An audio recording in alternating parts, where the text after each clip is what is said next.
جو روزہ عبادت بن جائے وہ نجات دلا سکتا۔ ایک تو روزے کی عادت ہے اور ایک تو روزہ عبادت ہے۔ روزہ عادت اور عبادت میں فرق کیا ہے؟ عادت یہ سب نے رکھا ہم بھی رکھ لیں، یہ عادت ہے۔ نہ رکھیں گے تو کیا جواب دیں گے، یہ عادت ہے۔ نہ رکھیں گے تو لوگ تانا دیں گے، عادت ہے۔ پھر روزہ عبادت کیا ہے؟ روزہ عبادت یہ ہے کہ اللہ نے روزہ رکھنے کا حکم دیا ہے اور مصطفیٰ جان رحمت نے روزے کا حق یہ بتایا ہے، اگر تو روزہ رکھے تو صرف بھوکا پیاسا نہ رہے بلکہ تیرا ہاتھ بھی روزے دار رہے، تیری زبان بھی روزے دار رہے، تیری آنکھ بھی روزے دار رہے، تیرا پیر بھی روزے دار رہے، تیرا کان بھی روزے دار رہے۔ کان روزے دار اس طرح کہ کان اللہ کے ممنوع کردہ چیزوں کو نہ سنے، ہاتھ روزے دار اس طرح ہاتھ اللہ کے منع کردہ کاموں کو نہ کرے، زبان روزے دار اس طرح کہ زبان اللہ کی ممنوع کردہ چیزوں کو ادا نہ کرے، پیر روزے دار اس طرح کہ پیر اس جگہ چل کر نہ جائے جہاں اللہ نے جانے سے منع کیا ہے۔ جب تو ان سارے اعضاء کو روزے دار بناتا ہے تو ایسے روزے کے معاملے میں میرا اللہ فرماتا ہے روزہ میرے لیے ہے اور میں ہی اس کی جزا ہوں۔ ہر عمل کی جزا جنت ہے، روزے کی جزا خدا کی ذات ہے۔ اسی لیے آقا فرماتے ہیں روزے دار کو دو خوشی ہے، ایک تو افطار کے وقت، دوسرا لقائے رحمان کے وقت، خدا کی زیارت کے وقت۔ صحابہ نے پوچھا آقا ہم اللہ کی زیارت کیسے کریں گے؟ آقا فرماتے ہیں جیسے تم آسمان پہ چاند دیکھتے ہو بلا تمثیل اسی طرح تم خدا کی زیارت کیا کرو گے۔ یہ روزے داروں کی شان ہے۔ آج کے روزے کیا ہے؟ جس میں جھگڑا، جس میں غیبت، جس میں چگلی، جس میں فساد۔ روزے کو عادت مت بناؤ، روزے کو عبادت بناؤ۔ احساس مٹ گیا، عبادتوں کا احساس مٹ گیا، گناہوں کا احساس ختم ہو گیا۔ جب تک کہ لوگوں میں گناہوں کا احساس زندہ تھا وہ عبادت کر کے بھی اللہ سے ڈرتے تھے، وہ عبادت کر کے بھی رب کی بارگاہ میں آنسو بہاتے تھے کہ مولا میں تو حق ادا نہ کر سکا۔ لیکن آج احساس نہیں ہے، اس لیے لوگ ہنستے ہنستے افطار کرتے ہیں۔ حالانکہ صحابہ کا معمول تھا جب افطار کا وقت آتا وہ ہاتھوں کو اٹھا کر کے روتے اور کہتے مولا روزہ تو چلا گیا لیکن روزے کا حق نہ ادا ہو سکا، آنسو بہاتے ڈرتے۔ لیکن آج ایسا کچھ بھی نہیں ہے۔ ہماری ساری نیتیں تو دسترخوان پہ لگی ہوتی ہے افطار کے وقت۔ آئیے ایک بات نکل آئی، احساس گناہ۔ کیا ہے احساس گناہ؟ آقا نے فرمایا نا کہ جب رمضان شریف کا حق ضائع کر دو گے تو اللہ تم سے عزت کو چھین لے گا، تم ذلیل و رسوا ہو جاؤ گے۔ احساس ختم ہے گناہ کا، اسی لیے رمضان شریف میں بھی گناہ کرتے ہیں، اور گناہ کر رہے ہیں تو ذلیل ہو رہے ہیں۔ احساس کسے کہتے ہیں؟ احساس یہ کہ میں نے کیا کیا، چھوٹے سے گناہ کو بڑا سمجھنا میں نے کیا کیا۔ ایک خاتون بارگاہ رسالت میں آئی اور عرض کیا یا رسول اللہ مجھ سے زنا ہو گیا ہے، میں نے بہت بڑا جرم کر لیا ہے، آپ مجھ پہ حد لگا دیں، حد جاری کر دیں تاکہ میں گناہ سے پاک ہو جاؤں۔ اللہ کے حبیب نے احساس گناہ دیکھ کر کے فرمایا کہ جا ابھی تیرے پیٹ میں بچہ ہے، تیرے جرم کی سزا تیرے پیٹ کے بچے کو نہیں دی جا سکتی، اگر تجھ پہ حد لگے گی تو وہ بچہ بھی ختم ہو جائے گا، جب بچہ پیدا ہو جائے اس کے بعد آنا۔ بچہ پیدا ہو گیا تو وہ لے کر کے آئی۔ آقا فرماتے ہیں تیری جان چلی جائے گی تو اس کی پرورش کون کرے گا، اس کو دودھ کون پلائے گا؟ جا اس کو دودھ پلا اس وقت تک جب تک یہ کھانے نہ لگے۔ وہ بچے کو 2 سال تک دودھ پلاتی رہی، اور جب بارگاہ رسالت میں آئی تو بچے کے ہاتھ میں روٹی کا ٹکڑا دے کر کے آئی۔ بچہ روٹی کھا رہا تھا، عرض کی آقا مجھ پہ حد جاری کریں تاکہ میرا گناہ جو میرے دامن پہ لگا ہے وہ دھل جائے۔ حضور نے 3 مرتبہ اس کو اپنے دروازے سے ٹالا، اگر کوئی دوسرا ہوتا اس کو ڈھیل دی جاتی تو وہ بھاگ جاتا، دوبارہ پلٹ کرنا آتا، لیکن احساس گناہ تھا، گناہ کا احساس تھا کہ یہاں گناہ مٹ جائے تاکہ وہاں جواب دینے سے بچ جاؤں۔ اس خاتون نے 3 مرتبہ حاضری دی، حضور اب میرا بچہ روٹی کھانے لگا ہے، مجھ پہ حد لگا دے تاکہ میں پاک ہو جاؤں۔ اللہ کے حبیب نے فرمایا اللہ کی بندی جب اللہ نے تیرے جرم پہ پردے ڈال دیے تھے تو تو نے اظہار جرم کیوں کیا؟ اب چونکہ تو جرم کا اظہار کر چکی ہے، اقبال گناہ کر چکی ہے، اب تجھ پہ حد لگائی جائے گی اور اس کو سنگسار کر دیا گیا۔ جب وہ مر چکی اور اس کو دفن کر دیا گیا تو کسی نے کہا کتنی بدبخت تھی وہ عورت جس نے رسول پاک کے دور میں منہ کالا کیا۔ میرے نبی نے فرمایا تو اس کا گناہ دیکھتا ہے، تو اس کا احساس گناہ نہیں دیکھتا۔ اس نے ایسی توبہ کی ہے، اگر اس کی توبہ 70 جہنمیوں پہ تقسیم کی جاتی تو اللہ ان کو بھی جنت عطا فرما دیتا۔ آقا کریم صلی اللہ علیہ وسلم فرماتے ہیں جو رمضان شریف میں گناہ کبیرہ کرتے ہیں، اب گناہ کبیرہ کی بہت بڑی تعریف ہے، اس کو نہیں بیان کروں گا، لیکن جو گناہ کبیرہ بڑا گناہ کرتے ہیں، پہلی بات تو چونکہ میرا مسلک صوفیہ ہے، صوفیہ سے کسی نے پوچھا کہ گناہ بڑا کیا ہے؟ امام غزالی فرماتے ہیں نہ کوئی گناہ چھوٹا ہے نہ کوئی گناہ بڑا ہے، بات تو یہ ہے جس گناہ پر خدا تیری پکڑ کر لے وہی گناہ سب سے بڑا ہے، اور جس نیکی پر خدا تجھے بخش دے وہی نیکی سب سے بڑی ہے۔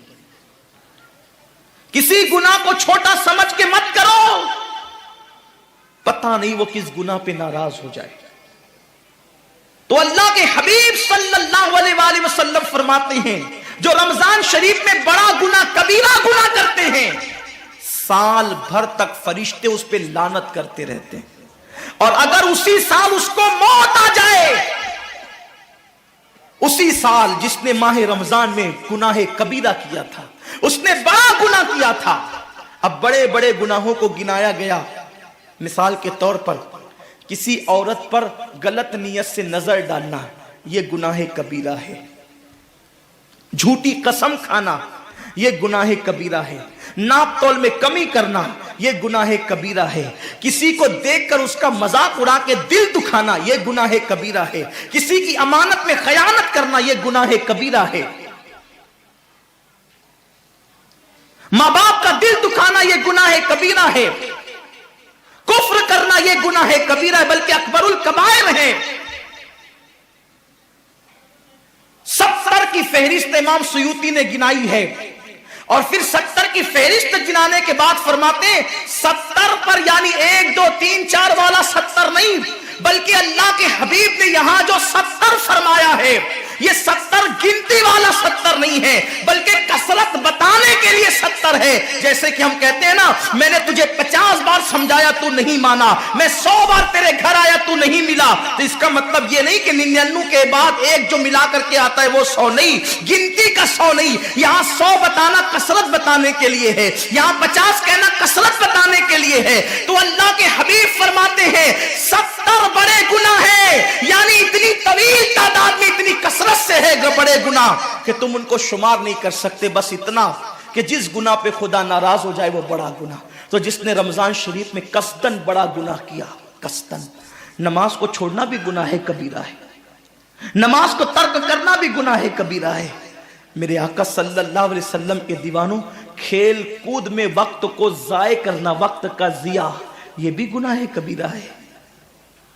آقا فرماتے ہیں جس نے رمضان شریف میں گناہ کبیرہ کیا، اس رمضان سے لے کر آنے والے رمضان شریف تک فرشتے اس پہ لعنت کرتے۔ یہ لعنت کیا ہے؟ لعنت سمجھتے ہیں؟ لعنت کا مطلب یہ ہے جس پہ لعنت پڑی وہ ہمیشہ کے لیے اللہ کی رحمت سے دور ہو گیا۔ انسان کی لعنت کیا ہے؟ انسان کی لعنت، ایک جانور پر حضور علیہ الصلوۃ والتسلیم کسی صحابی کے جانور پر بیٹھے تھے، وہ دھیرے چل رہا تھا، کسی نے کہہ دیا کہ اس پہ لعنت ہو، یہ دھیرے چلتا ہے۔ حضور علیہ السلام نے اس جانور کے نیچے اتر کر فرمایا جس پہ لعنت کر دی گئی میں اس جانور پہ سواری نہیں کر سکتا۔ یہ ایک انسان کی لعنت کا اثر ہے، جس پہ معصوم فرشتے لعنت کرے اس کا انجام کیا ہوگا، وہ بھی 1 2 لعنت نہیں۔ رمضان شریف کو چھوٹا مت سمجھیے، 1 کے 70 پر آپ کی نظر ہے، گناہ نیکیوں کی کثرت پہ آپ کی نظر ہے، گناہوں کی تباہی پہ آپ کی نظر نہیں ہے۔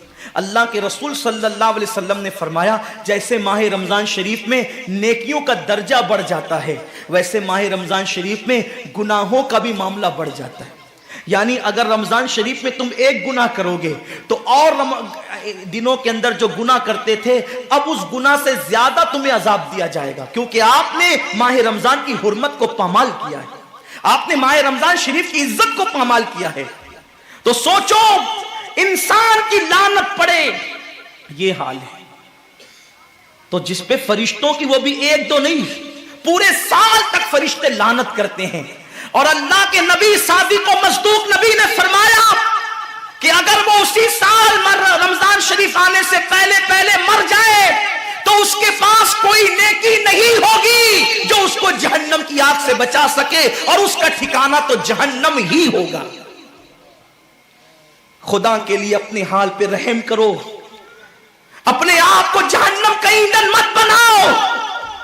ہمارا جسم اتنا طاقتور نہیں ہے کہ ہم اپنے جسم پر جہنم کے عذاب کو برداشت کر سکے۔ میری قوم کے جوانوں، اپنی جوانی پہ اترانے والوں، اپنی قوت پہ ناز کرنے والوں، اللہ کے رسول صلی اللہ علیہ وسلم فرماتے ہیں کہ جہنم کی آگ کی ایک چنگاری اگر دنیا کے سمندر میں ڈال دی جائے تو دنیا کے سارے سمندر آگ سے بھڑکنے لگے۔ اس چنگاری کو، وہ جہنم کی چنگاری کو سمندر ٹھنڈا نہیں کر سکتے، بلکہ سمندر کو وہ ایک چنگاری بھڑکا دے گی اور سمندروں کے اندر آگ لگ جائے گی۔ جو ایک چنگاری سارے سمندر کو بھڑکا دے، اللہ اکبر، اس جہنم کے اندر یہ چھوٹا سا وجود جو چھوٹی سی، اللہ اکبر، اگر بتی کے چٹکے کو برداشت نہیں کر سکتا، جو چراغ کی لو کی تیز کو، جو چراغ کی لو کی حرارت کو برداشت نہیں کر سکتا، جو سگریٹ کے چٹکے پر بے قرار ہو جاتا ہے، یہ چھوٹا سا وجود جب جہنم کے اندر داخل کیا جائے گا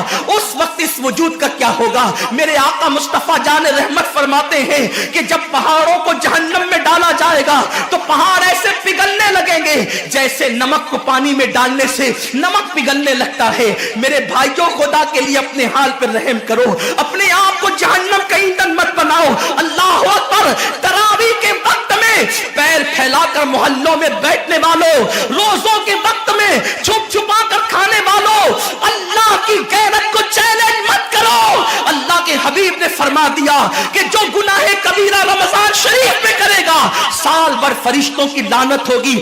آپ کہتے ہیں مسلمان کلمہ پڑھتا ہے، مسلمان نبی کا غلام ہے، مسلمان نبی پہ جان قربان کرنے کے لیے تیار ہے، اتنی مصیبتوں میں کیوں ہے، اتنی تکلیفوں میں کیوں ہے، کیوں تباہ ہو رہا ہے مسلمان؟ ارے جس پر فرشتے پوری سال لعنت کرے وہ قوم تباہ نہ ہوگی تو کیا ہوگا؟ اس قوم کے گھر نہ جلیں گے تو کیا ہوگا؟ اس قوم کی بیٹیوں کی آبرو نہ لوٹے گی تو کیا ہوگا؟ وہ قوم غربت کی چکی میں نہ پسے گی تو کیا ہوگا؟ آؤ سچی توبہ کر لو، توبہ کے دروازے کھلے ہوئے ہیں، اپنے گناہوں کا احساس کر لو، نادم ہو کر قدرت کی بارگاہ میں پلٹ جاؤ۔ میرا رب فرماتا ہے فَفِرُّوا إِلَى اللَّهِ، کہاں جا رہے ہو؟ دوڑو اللہ کی طرف، پلٹو اللہ کی طرف۔ بڑے سے بڑا پاپی اگر خدا کی طرف احساس گناہ لے کر، ندامت کے آنسو لے کر اللہ کی بارگاہ میں پلٹا ہے تو اللہ نے اس کو مغفرت کا پروانہ عطا کیا ہے۔ میرے رب کا وعدہ ہے جو میری بارگاہ میں پلٹتے ہیں میں ان کو لوٹاتا نہیں ہوں، میں ان کو معاف کر دیتا ہوں۔ سبقت رحمتی علی غضبی، میری رحمت میرے غضب پہ سبقت لے گئی ہے۔ وہ رب جو 70 ماؤں سے زیادہ پیار کرتا ہے، امت کی تباہی کا اتنا ہی خیال ہے تو ہم رمضان شریف کا احترام کیوں نہیں کرتے؟ ہم رمضان شریف کا اہتمام کیوں نہیں کرتے؟ کیوں ہم اللہ کی عبادت کی طرف نہیں آتے؟ آؤ اپنے گناہوں کا احساس لے کر خدا کی بارگاہ میں پلٹو تاکہ تباہی سے بچ جاؤ۔